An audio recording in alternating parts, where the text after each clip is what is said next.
আসসালামু আলাইকুম ওরহমতুল্লাহি ওবরাকাতুহ।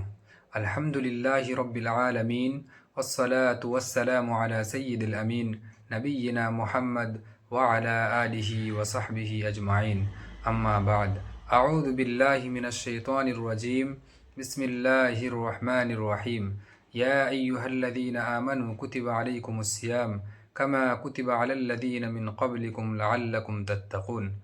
সম্মানিত শ্রোতাবিন্দু, এই পবিত্র রমজান মাসে আজকে দার্সের বিষয় হচ্ছে রমজান মাসের কিয়ামের ফজিলত, রাতের সলাতের ফজিলত। আল্লাহ রাব্বুল আলামিন কোরআন মাজিদের মধ্যে বলেন, ওয়াইবাদুর রহমানিল্লাযীনা ইয়ামশুনা আলাল আরদি হাওনান, রহমানের বান্দারা জমিনের বুকে চলাফেরা করে নম্রতাভাবে। ওয়াইদা খাতাবাহুমুল জাহিলুনা ক্বালু সালামা, এবং জাহিলদেরা যখন তাদের সাথে কথা বলে থাকে, তাদের সাথে অজ্ঞরা যখন অজ্ঞতা করে থাকে, তখন মমিনদেরা বলে, মমিনেরা এবং আল্লাহ রব্বুল আলমিনের বান্দারা বলে ক্বালু সালামা, তারা সালামা বলে থাকে, মানে তারা নম্রভাবে তাদের সাথে কথা বলে থাকে।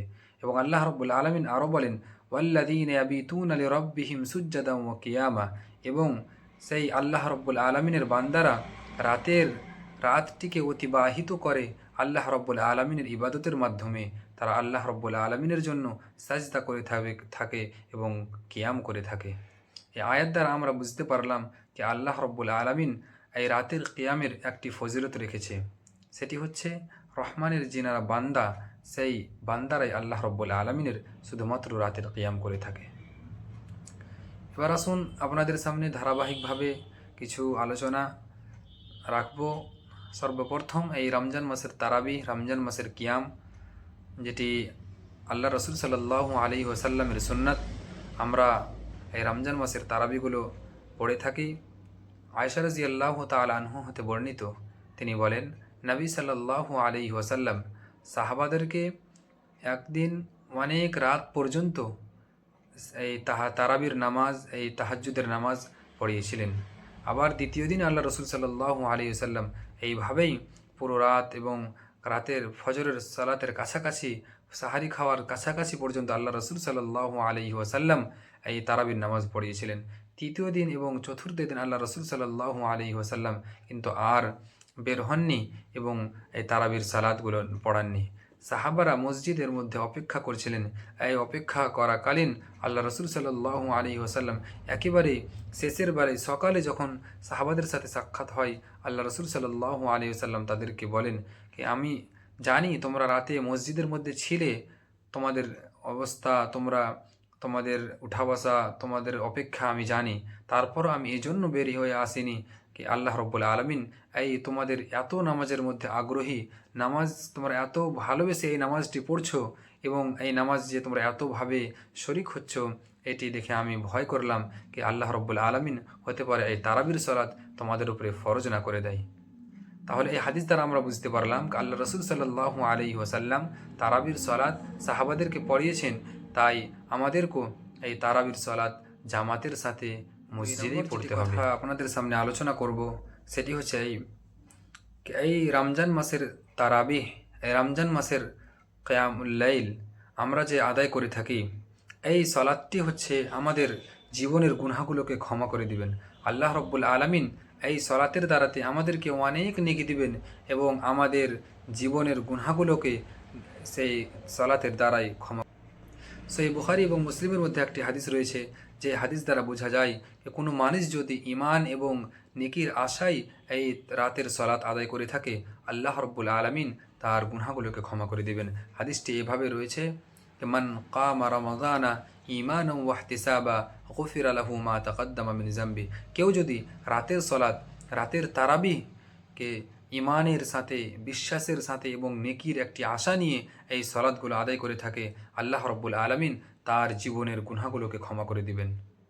তাহলে আমরা এই হাদিস দ্বারা বুঝতে পারলাম কেউ যদি আমরা এই রাতের সালাতগুলো আদায় করি, তাহলে আল্লাহ রব্বুল আলামিন আমরা যা কিছু গুনাহ করে নিয়েছি, আল্লাহ আমাদের সেই গুনাহগুলোকে ক্ষমা করে দিবেন। নম্বর যেটি কথা আপনাদের সামনে আলোচনা করব সেটি হচ্ছে এই রাতের সালাত তারাবির নামাজ আমরা জামাতের সাথে ইমামের পিছনে আমরা নামাজটি পড়ার চেষ্টা করব।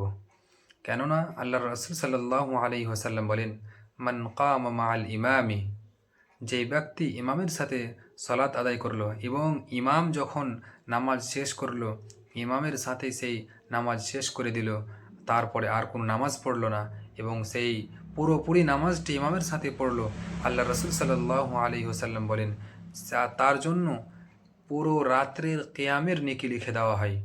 তাহলে একজন মানুষ যদি ইমামের সাথে, ইমামের পিছনে নামাজ পড়লো, তারাবির নামাজ পড়ে আবার ভিতরের নামাজও ইমামের পিছনে পড়লো, তাহলে তার পুরো রাত্রির ইবাদত, পুরো রাত্রির কিয়ামের মূল্য লিখে দেওয়া হয়, নেকি লিখে দেওয়া হয়।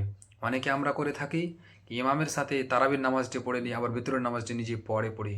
তাহলে এই ক্ষেত্রে হবে কি, আমরা যখন ইমামের সাথে তারাবি পড়ে নেব, ভিতরটা ইমামের পরে পড়বো, আলাদা করে পড়বো, কিংবা রাত্রে আমরা একাই পড়ার চেষ্টা করি, তখন সেই সময় হবে আমাদের যে রাতের নেকিটা আমরা পুরোপুরিভাবে পেতাম, সেই নেকি থেকে কিন্তু আমরা বঞ্চিত হয়ে যাচ্ছি। তাই আমরা ইমামের সাথেই পুরো তারাবির নামাজ, পুরো তারাবির সালাত এবং ভিতরের নামাজ সহ আমরা পুরো নামাজটা ইমামের পিছনে পড়ব, তারপরে আমরা বাড়ির দিকে ফিরে যাব। এবং এই তারাবির নামাজ কেউ যদি 11 রেকাত কিংবা 13 রেকাতের চেয়েও বেশি পড়তে চান, তাহলে সে পড়তে পারে। কারণ হাদিস দ্বারা বোঝা যায় সালাতুল্লাইলি মাসনা মাসনা, আল্লাহ রসুল সাল্লাল্লাহু আলাইহি ওয়াসাল্লাম রাতের নামাজগুলো, রাতের সালাতগুলো, কিয়ামুল লাইলগুলোকে 2 রেকাত করে পড়ার হুকুম দিয়েছেন এবং 2 রেকাত করে পড়তে বলেছে, তোমরা রাতের নামাজগুলো 2 রেকাত করে পড়তে থাকো। কিন্তু এই তারাবির নামাজ আফজাল পদ্ধতি এবং সঠিক পদ্ধতি হচ্ছে এটাই কি আল্লাহ রসুল সাল্লাল্লাহু আলাইহি ওয়াসাল্লাম 11 রেকাত কিংবা 13 রেকাত পড়েছেন। সো এই হাদিস দ্বারা বোঝা যায়, সেই বুখারী এবং মুসলিমের হাদিস, হযরত আয়েশা রাদিয়াল্লাহু তাআলা আনহা বলেন কি মা কানা ইয়াজিদু ফি রমজান ওয়ালা ফি গায়রিহি আলা 11 রাকআ, আল্লাহ রসুল সাল্লাল্লাহু আলাইহি ওয়াসাল্লাম রমজানে এবং রমজান ছাড়া অন্য মাসগুলোতেও 11 রেকাতের চেয়ে বেশি রাতের নামাজ আল্লাহ রসুল সাল্লাল্লাহু আলাইহি ওয়াসাল্লাম পড়েননি। এবং হযরত আব্দুল্লাহ বিন আব্বাস রাদিয়াল্লাহু তাআলা আনহু থেকে একটি হাদিস রয়েছে, তিনি আল্লাহ রসুল সাল্লাল্লাহু আলাইহি ওয়াসাল্লামের রাতের সালাতগুলোর কথা বলতে গিয়ে বলেন কি আল্লাহ রসুল সাল্লাল্লাহু আলাইহি ওয়াসাল্লাম এই রাতের সালাত 13 রেকাত পড়েছেন। এই হাদিসটি বুখারীর মধ্যে রয়েছে। তাহলে আমরা বুঝতে পারলাম, কেউ যদি 2 রেকাত করে রাতের সালাতগুলো পড়ে থাকি, তাহলে আমরা যতটাই পারি না কেন 12 রেকাত, 14 রেকাত, 15 রেকাত এইভাবে আমরা পড়তে পারি, কিন্তু 2 রেকাতের সাথে পড়তে হবে আপনাকে। শেষের বেলায় আবার ভিতর পড়ে নিতে হবে। কিন্তু আফজাল যেটা হচ্ছে সেটা হচ্ছে এটাই কি আমরা আল্লাহ রসুল সাল্লাল্লাহু আলাইহি ওয়াসাল্লাম থেকে পেয়েছি কি আল্লাহ রসুল সাল্লাল্লাহু আলাইহি ওয়াসাল্লাম রাতের সালাতগুলো 11 রেকাত কিংবা 13 রেকাতই পড়েছেন। তাহলে আমাদের এটার উপরে আমল করাই আমাদের জন্য বেশি ভালো। কথা যেটি আপনাদের সামনে আলোচনা করব সেটি হচ্ছে এই কি মা বোনেরাও মসজিদে এই তারাবির নামাজগুলো আদায় করবেন। যদি কোনো ফিতনা ফাসাদ হওয়ার আন্দেশা, কোনো ফিতনা ফাসাদ হওয়ার সম্ভাবনা না থাকে, তাহলে মা বোনেরাও জামাতের সাথে ইমামের পিছনেই এই তারাবির সালাতগুলো আদায় করবেন। আল্লাহ রসুল সাল্লাল্লাহু আলাইহি ওয়াসাল্লাম বলেন লা তামনাউ ইমা আল্লাহি মাসাজিদ আল্লাহ, হাদিস বুখারী মুসলিম, কি আল্লাহর বান্দীদেরকে তোমরা মসজিদে যাওয়ার জন্য বাধা দিও না। তাহলে মা বোনেরাও যেন মসজিদে গিয়ে এই তারাবির সালাতগুলো আদায় করেন। আল্লাহ রব্বুল আলমিনের কাছে দোয়া, আল্লাহ রব্বুল আলমিন আমরা যেন এই কিয়ামুল লাইলগুলো ভালোভাবে আদায় করতে পারি, আমাদের তৌফিক দাও। আমিন। আসসালামু আলাইকুম ওয়া রাহমাতুল্লাহি ওয়া বারাকাতুহু।